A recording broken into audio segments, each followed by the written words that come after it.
हिंदी पाठशाला में आप सभी विद्यार्थियों का बहुत बहुत स्वागत है। यदि आप हमारे चैनल पर नए हैं तो पहले चैनल को सब्सक्राइब कर लें, बेल आइकन को प्रेस कर लें ताकि जो भी वीडियो अपलोड करूं उसका नोटिफिकेशन आपको मिलता रहे। वीडियो अच्छा लगे तो लाइक करना मत भूलें। आपकी लाइक ही हमारे लिए प्रेरणा स्रोत है। आज हम आपके सम्मुख पदावतरण संबंधी प्रश्नों का संग्रह लेकर आए हैं। परीक्षा की दृष्टि से अत्यंत महत्वपूर्ण है। यहाँ उन्हीं पद खंड को रखा गया है जो परीक्षा में बनने की अधिक संभावना है। तो स्टार्ट करते हैं आज का वीडियो। पहला हमारा है, निम्नलिखित पदांशों के आधार पर दिए गए प्रश्नों के उत्तर दीजिए। पहला पदखंड आपके सम्मुख है। नीले फूले कमल दल सी गात की श्यामता है। बहुत आराम से पढ़ेंगे ताकि स्पष्ट हो जाए कि ये कहाँ से लिया गया है। पीला प्यारा वसन कटी में पहनते हैं फबीला, छुटी काली अलख मुखी कांति को है बढ़ाती। शुद्ध वस्त्रों में नवल तन की फूटती सी प्रभा है। साचे ढाला सकल बपु है दिव्य सौंदर्य साली। सतपुष्पों सी सुरभि उसकी प्राण संपोषिका है। दोनों कंधे वृषभ वर्षे हैं बड़े ही सजीले। लंबी बाहें कलव करसी शक्ति की पेटिका है। अब इसमें क्या पूछ रहा है, इन प्रश्नों को भी देख ले। पहले बहुत धैर्यता के साथ हम पदखंड को पढ़ेंगे, पुनः प्रश्न पे विचार करेंगे। पहला प्रश्न है, उपयुक्त पदांश का संदर्भ लिखिए। पहले पद में इसमें संदर्भ पूछ रहा है, तो मैं संदर्भ और प्रसंग पे वीडियो अपलोड करूंगी। आप बिल्कुल ही घबराए नहीं, मैं यहाँ आज बता दे रही हूँ कि संदर्भ क्या लिखा जाता है। तो कह रहा है, उपयुक्त पद्यांश का संदर्भ लिखिए। आप लिखेंगे, प्रस्तुत पदखंड द्विवेदी युग के सर्वश्रेष्ठ कवि अयोध्या सिंह उपाध्याय हरिऔध द्वारा रचित उनके श्रेष्ठतम महाकाव्य प्रिय प्रवास से लिया गया है, जो हमारी पाठ्य पुस्तक काव्यांजलि में संकलित पवन दूतिका काव्य से उद्धृत है। स्पष्ट हो गया होगा। वीडियो को रिवर्स करके देख लीजिएगा। मैं इस पे संदर्भ पे वीडियो बनाऊंगी, बिल्कुल ही आप परेशान मत होइए। अब पूछ रहा दूसरा प्रश्न, पद्यांश में किसका सौंदर्य का वर्णन किया गया है। तो ध्यान दीजिए, आप शुरू से ही देखिए पद्यांश में किसका सौंदर्य का। नीले फूले कमल दल सी गात की श्यामता है। श्यामता किसकी सौंदर्य का वर्णन किया जा रहा है? गात का अर्थ होता है शरीर। यहाँ कृष्ण के सौंदर्य का वर्णन किया जा रहा है। तो कह रहे किसके सौंदर्य का वर्णन किया गया है? तो कृष्ण के सौंदर्य का वर्णन किया गया होगा।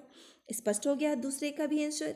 तीसरा प्रश्न इसमें बन रहा है, रेखांकित अंश की सप्रसंग व्याख्या कीजिए। तो हम विचार करेंगे कि रेखांकित अंश कहाँ से लिया गया है। कह रहा है, सतपुष्प। ध्यान दीजिए, रेखांकित अंश सतपुष्पों से सुरभि उसकी प्राण संपोषिका है।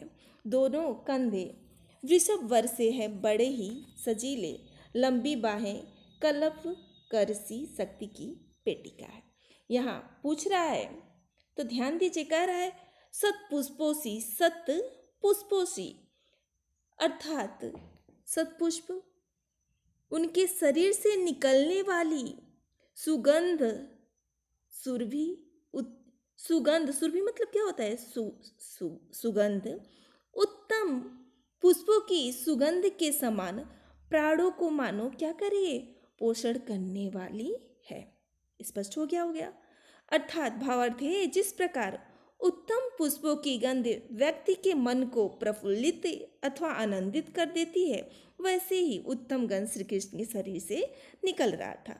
दोनों कंधे वृषभ वर्ष से बड़े ही सजील। वृषभ कभी कभी पर्यायवाची भी पूछ देता है, तो वृषभ किसका पर्यायवाची है?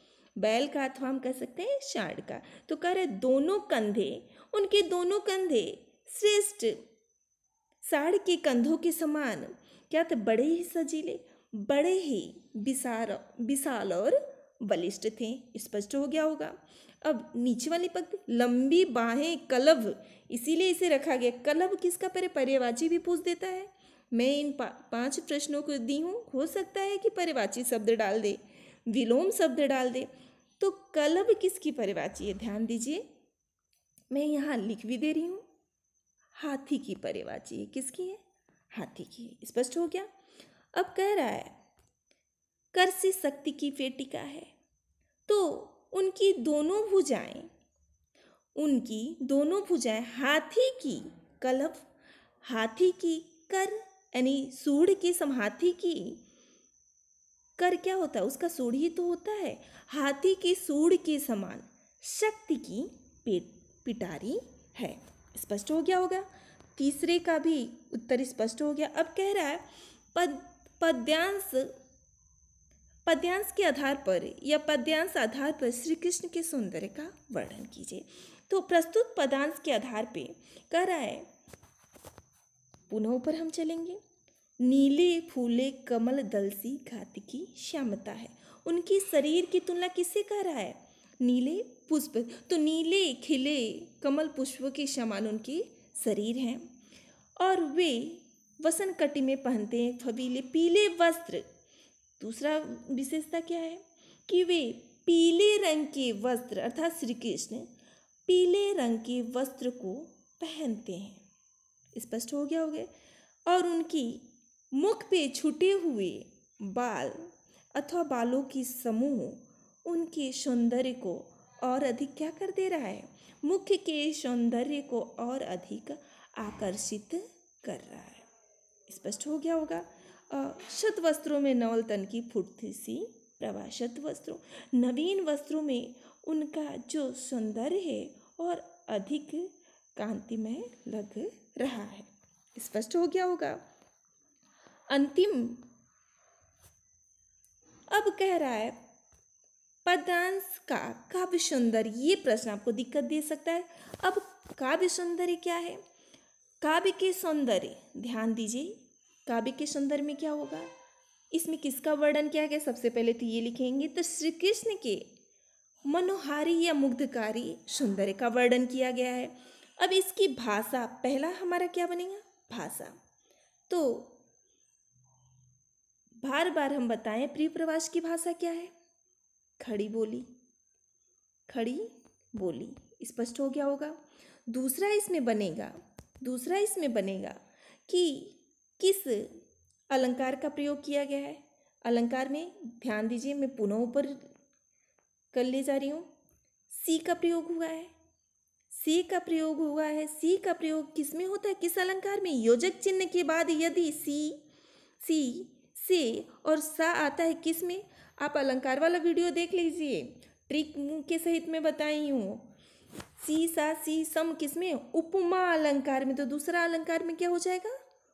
उपमा अलंकार हो जाएगा। कौन सा अलंकार हो जाएगा? उपमा अलंकार हो जाएगा। स्पष्ट हो गया होगा। अब रस की बात आ गई। रस क्या है? तो रस में ध्यान दीजिए, इसमें कौन सा रस पूछ दे, रस कौन सा है? तो रस में कौन सा है?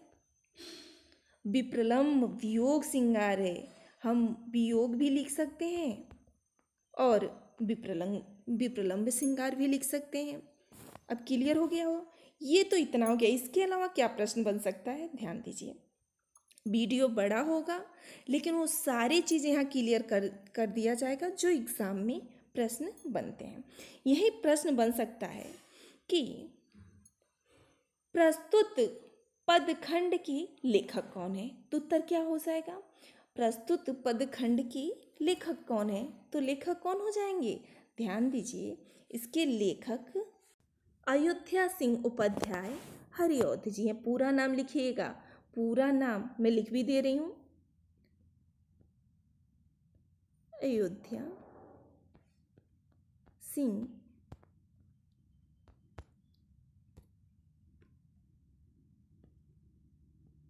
उपाध्याय हरिऔध। हरिऔध, ध्यान दीजिए, हरिऔध इनका उपनाम है। ठीक है, स्पष्ट हो गया होगा। इसके अलावा और क्या प्रश्न बन सकता है? प्रश्न ये बन सकता है कि किस महाकाव्य से लिया गया है? तो किस महाकाव्य से? तो ध्यान दीजिए, प्रिय प्रवास। किस महाकाव्य से ये लिया गया है? प्रिय प्रवास। और आपके पाठ्यक्रम में किस नाम से संकलित है? ये लिया गया है प्रिय प्रवास से, लेकिन आपके पाठ्यक्रम में किस नाम से संकलित है? तो किस नाम से? पवन दूतिका। किस नाम से संकलित है? पवन दूतिका। सारे प्रश्न को यहाँ क्लियर कर दिया जाएगा, बिल्कुल आप परेशान होने की आवश्यकता नहीं है। इसके अलावा इसके विलोम शब्द भी पूछे जा सकते हैं, पर्यायवाची शब्द भी पूछे जा सकते हैं। बस कंसेप्ट क्लियर होने चाहिए कि इसमें कहा क्या जा रहा है। काव्य सुंदरी के तत्व पूछे जाएं तो भी में रस, छंद और अलंकार, रस, छंद, अलंकार और इसकी भाषा किसके अंतर्गत आएंगे? काव्य सुंदर के अंतर्गत आएंगे। स्पष्ट हो गया होगा। अगर अलंकार पूछे तो भी मैं बताऊं कौन सा अलंकार है। और पूरे पौन दूतिका में अगर छंद पूछे, छंद कौन से छंद का प्रयोग हुआ है तो ध्यान दीजिए, पूरे पवन दूतिका में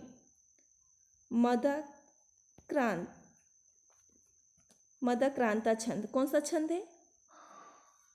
मदाक्रांता छंद। स्पष्ट हो गया होगा। अब अगला वाला देख लिया जाए, किससे लिया गया है ये सब बाद में आप करिएगा, पहले बहुत धैर्य के साथ हम पढ़ेंगे पदखंड को। मुझे फूल मत मारो, मैं अबला बाला वियोगनी, कुछ तो दया विचारो, होकर मधु के मीत मदन, पटु तुम कटु गरल न गारो, मुझे विकलता तुम्हें विवलता, ठहरो शरम परिहारो, नहीं भोगनी यह मैं कोई, जो तुम जाल पसारो, बल हो तो सिंदूर बिंदु यह, हर नेत्र निहारो, रूप दर्प कंदर्प तुम्हें तो मेरे पति परवारो, लो यह मेरी चरण धूल उस रति के सिर पर धारो। स्पष्ट हो गया होगा कहाँ से लिया गया है। अब प्रश्नों पे विचार कर लिया जाए। उपयुक्त पदांश का संदर्भ, अभी संदर्भों पर बताया गया है। संदर्भ सेम रहेगा, बस इसमें कवि अर्थात जो इसके लेखक हैं और कविता का नाम परिवर्तित हो जाएगा। तो ये दोनों प्रश्न को मैं बहुत अच्छे से कवर करूंगी अगली वीडियो में। आप बिल्कुल ही परेशान मत होइए, संदर्भ और प्रसंग से संबंधित मैं वीडियो अपलोड करूंगी। अब तीसरा प्रश्न पे हम सीधे विचार करेंगे। ये दोनों प्रश्न बात के लिए आप छोड़ दीजिए। उर्मिला ने सिंदूर बिंदु को हर नेत्र क्यों बताया है? कह रहे हैं कि उर्मिला ने सिंदूर बिंदु को हर नेत्र क्यों बताया। हर नेत्र किसे कहते हैं? शिव के नेत्र के समान। तो यहाँ प्रसंग का अर्थ हो जाएगा कि शिव के नेत्र के समान बाधाओं को भस्म कर देने वाले मेरे इस सिंदूर बिंदु की ओर देखो। इसका उत्तर हो गया तीसरे का, अर्थात तुम शिव नेत्र के समान बाधाओं को भस्म कर देने वाले मेरे सिंदूर बिंदु की ओर देखो। हर नेत्र यानी शिव के नेत्र के समान, यानी जिस प्रकार शिव का नेत्र समस्त बाधाओं को दूर कर देता है, भस्म कर देता है, ठीक उसी प्रकार आप मेरे सिंदूर बिंदु को देखें। स्पष्ट हो गया होगा। अब अगला है रेखांकित अंश की व्याख्या कीजिए। तो हम पुनः ऊपर चलेंगे और देखेंगे कि रेखांकित अंश में क्या लिया गया है। तो रूप दर्प कंदर तुम्हें तो मेरे पति पर वारो, लो यह मेरी चरण धूलि उस रति के सिर पर धारो। कह रहे हैं रूप दर्प कंदर्प तुम्हें तो मेरे पति पर वारो। यदि तुम्हें अपने रूप दर्प अर्थात घमंड हो तो तुम्हें तो मेरे पति पर वारो, तो तुम्हारी ये सारे सौंदर्य तुम मेरे पति के सौंदर्य पर क्या कर दो? न्यौछावर कर दो। यदि तुम इस बात का घमंड हो तो ये सारी चीज मेरे पति के सौंदर्य पर न्यौछावर कर दो। पुनः करें कि लोहे मेरी चरण धूल उस रति के सिर पर धारो।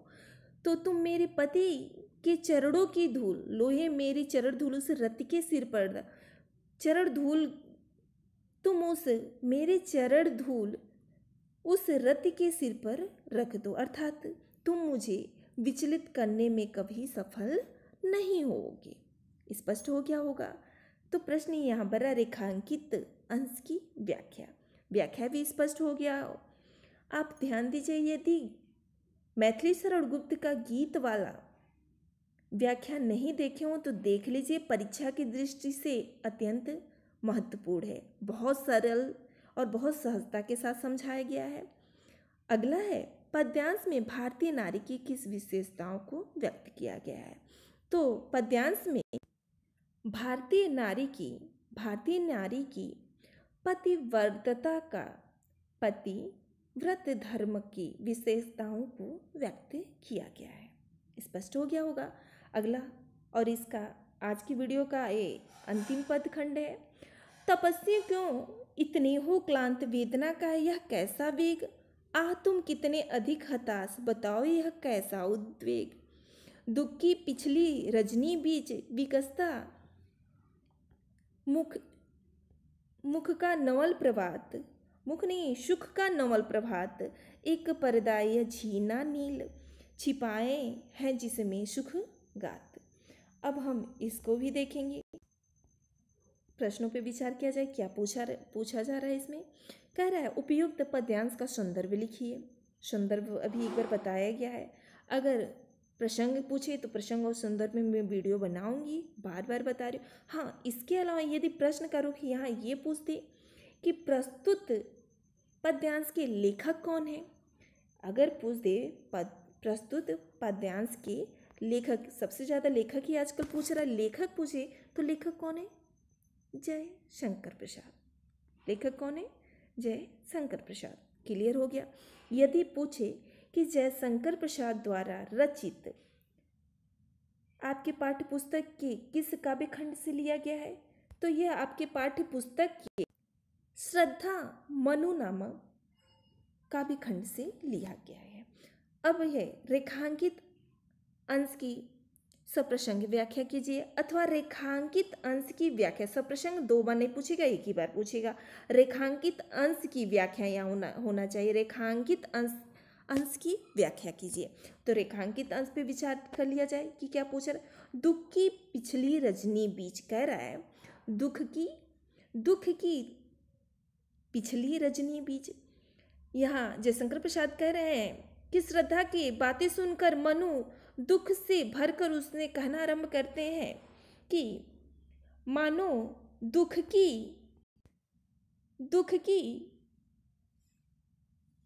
विगत या दुख की पिछली, विगत भी हो सकता है पिछली भी, काली रात के बीच ही सुख का नया सवेरा विकसित होता है। रजनी बीच यानी रात्रि के व्यतीत होने पर या बीतने पर ही सुख का एक नया सवेरा विकसित होता है।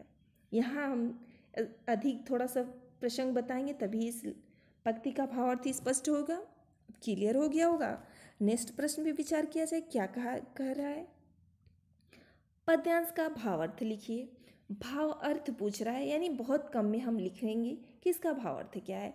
इसमें कह रहा है कि जिस दुख को मनुष्य जिस दुख से भागता रहता है, जिस दुख से हतोत्साहित हो जाता है, उस दुख के पश्चात ही मानव के जीवन में एक नया सुख का सवेरा भी होता है। स्पष्ट हो गया। काव्य सुंदर स्पष्ट कीजिए। अब काव्य सुंदर आ गया तो सबसे पहले क्या लिखेंगे आप? अभी बताया गया है कि सबसे पहले हम विचार करेंगे भाषा क्या है, अथवा इसमें किसकी बात हो रही है। तो दुख को सुख प्राप्ति की प्रेरणा बताते हुए उसकी प्राकृतिक परिवर्तन से भावात्मक तुलना की गई है। ये हो जाएगा पहला। इस पे सबसे पहले हम भाषा पे देखेंगे। तो इसकी भाषा क्या है? इसकी भाषा है, पहला हेडिंग डालेंगे भाषा। भाषा क्या है? संस्कृत निष्ठ पूरे श्रद्धा मनु का जितना प्रसंग है संस्कृत निष्ठ खड़ी बोली है। संस्कृत निष्ठ खड़ी बोली। थोड़ा दिक्कत दे रहा होगा, मैं कलर ही चेंज कर दे रही हूँ। संस्कृत निष्ठ खड़ी बोली है, ठीक है। और अगला है दूसरा। अब तीसरा क्या डालेंगे? अलंकार। अलंकार में क्या है? अलंकार में उत्प्रेक्षा, रूपक और उपमा तीनों का ही प्रयोग हुआ है।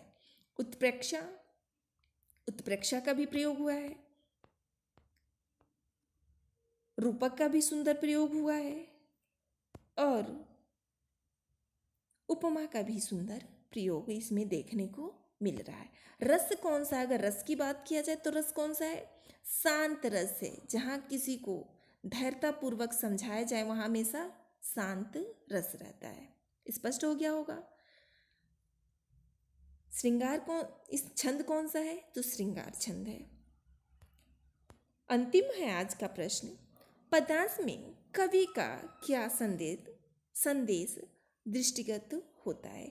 तो पद्यांश में हताश मन की प्रेरणा दी गई है या निराश मन के लिए नवीन भाव की चेतना का प्रेरणा दिया गया है। स्पष्ट हो गया होगा। इसी के साथ कुछ और महत्वपूर्ण फैक्ट जो मैं बताती चल रही हूँ। यदि इस वाले भी प्रसंग में मुझे फूल मत मारो पूछ दे कि प्रस्तुत पदखंड के लेखक कौन है, तो ध्यान दीजिए, मुझे फूल मत मारो मैथिली शरण गुप्त जी का है। किससे लिया गया है ये पदखंड, किससे लिया गया है? तो आप लिखेंगे उर्मिला नहीं लिखेंगे, आप लिखेंगे साकेत नहीं लिखें, आप सीधे लिखेंगे गीत नामक कविता से। किससे लिया गया है? गीत, क्योंकि आपके पाठ्यक्रम में गीत नाम से संकलित है। ठीक है।